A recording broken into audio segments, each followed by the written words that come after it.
Oi, gente. Jandira Fegali revelou uma bomba que Bolsonaro guardou pedras preciosas num cofre de Minas Gerais. Eu vou mostrar para vocês e reagir à fala dela, porque tem vários pontos importantes na fala da Jandira Fegali. Quero aqui fazer o meu elogio à fala dela.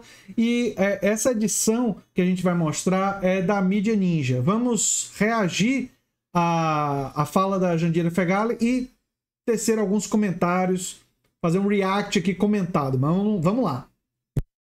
Dando aqui o foco do que eu acho mais importante dos relatórios da BIM, que é exatamente a detecção dos financiadores. O relatório da BIM, ele é preciso nisso. E ele cita aqui, inclusive, nomes de empresários que aqui estão, que todo mundo aí teve acesso, os documentos chegaram à CPMI, de pessoas que são dirigentes das principais associações garimpeiras no país. Roberto Katsuda e Henrique Laureano.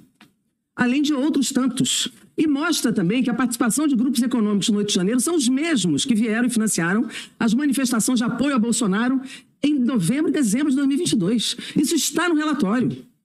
Dizer que o golpe foi feito por nós, que somos do governo Lula, então aí os mesmos grupos econômicos financiando as manifestações contra as eleições, contra as urnas eletrônicas e a favor de Bolsonaro. Quando teve 1 milhão na rua, é que eles ainda tinham a ilusão de ganhar a eleição. Só que perdeu, aceita que dói menos, perdeu a eleição.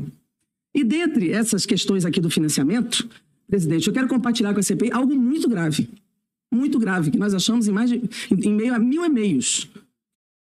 Aí vai vir a coisa muito grave da coisa das pedras preciosas, mas a observação que ela fala, que ela faz dos grupos econômicos é muito importante, porque mostra que são os mesmos grupos econômicos que financiaram os atos antidemocráticos, que financiaram toda a campanha do Bolsonaro, que estavam financiando isso, que apoiaram o golpismo do 8 de janeiro. Que é claro que o golpismo do 8 de janeiro é uma extensão da campanha bolsonarista de 2022. É óbvio isso, não é? E ela ressalta isso. Mas olha só o que ela vai dizer sobre joias. Vamos lá. Chegaram a essa CPMI. Que é no dia 27 de outubro, foi entre os ajudantes lá os ajudantes de ordem, né? E-mails comunicados seguindo ordem do senhor Mauro Cid, que foi guardado no cofre grande um envelope contendo pedras preciosas para o presidente e uma caixa de pedras preciosas para a primeira-dama, recebidos em Teófilo Otoni, ou seja, na campanha, em 26 de 10 de 2022, lá em Minas Gerais, na sua terra. E essas pedras nunca foram registradas, nem como presente ao presidente da República e à primeira-dama, nem em lugar nenhum. Nós fomos olhar as 46 páginas dos 1.055 presentes recebidos pelo presidente e pela primeira-dama e não constam essas pedras preciosas. Literalmente ladrões de joias. Ladrões de joias preciosas. Não disseram que estavam recebendo, nem tentaram. Nesse caso aí, eles nem tentaram fazer a apropriação dos trâmites. Eles fizeram a apropriação do tipo, pegaram a joia e botaram num cofre. E não declararam uma coisa criminosa. Uma coisa criminosa desse pessoal, que tem que urgentemente ser investigada. Mas enfim, vamos seguir.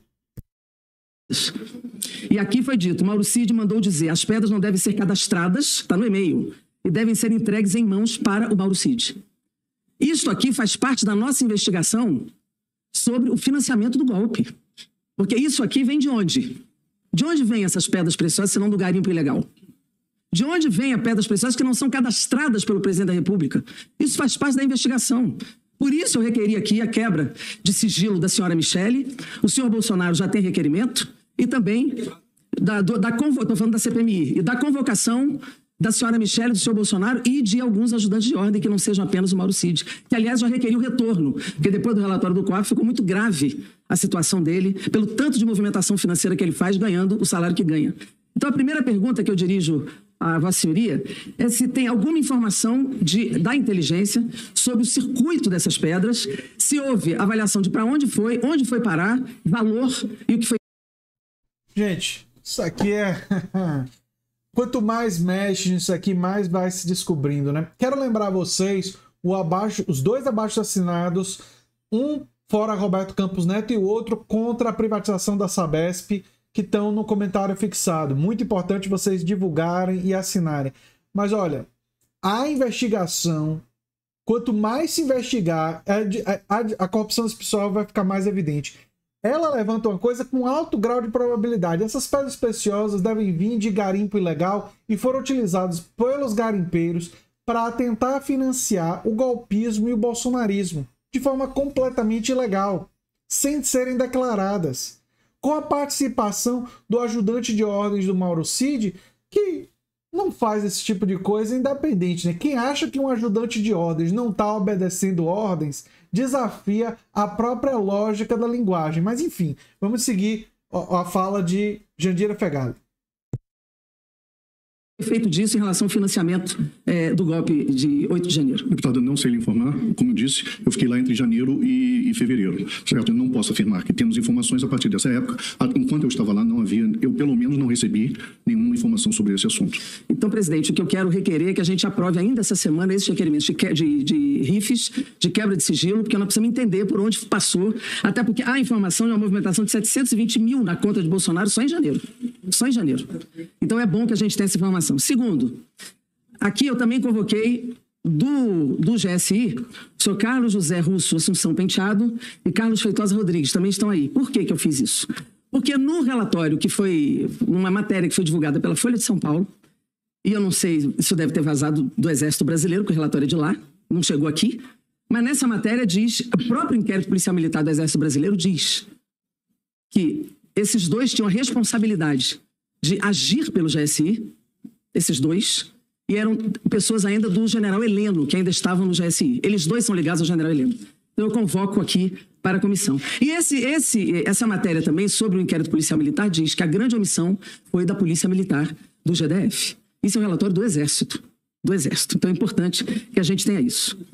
Por isso eles estão convocados. Terceiro, eu faço uma pergunta à Vossa Senhoria. Seguinte, existe aqui no relatório, dizendo o seguinte, que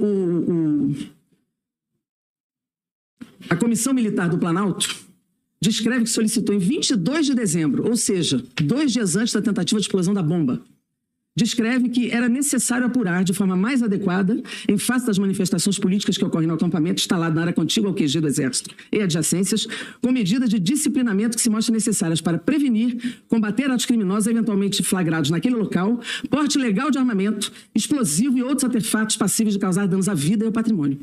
Se é no dia 22, essa tentativa foi 24, eu pergunto, a ABIN recebeu algum relatório de inteligência do Exército? Nós não recebemos nenhum relatório de inteligência relativo ao acampamento em frente ao QG do Exército de nenhum órgão federal, pelo menos no período que eu estive lá. Ou seja, é uma confirmação que agrava a situação, porque nesse QG, segundo a Polícia Militar, toda vez que eles tentavam desfazer o acampamento, quem estava lá do Exército não permitia.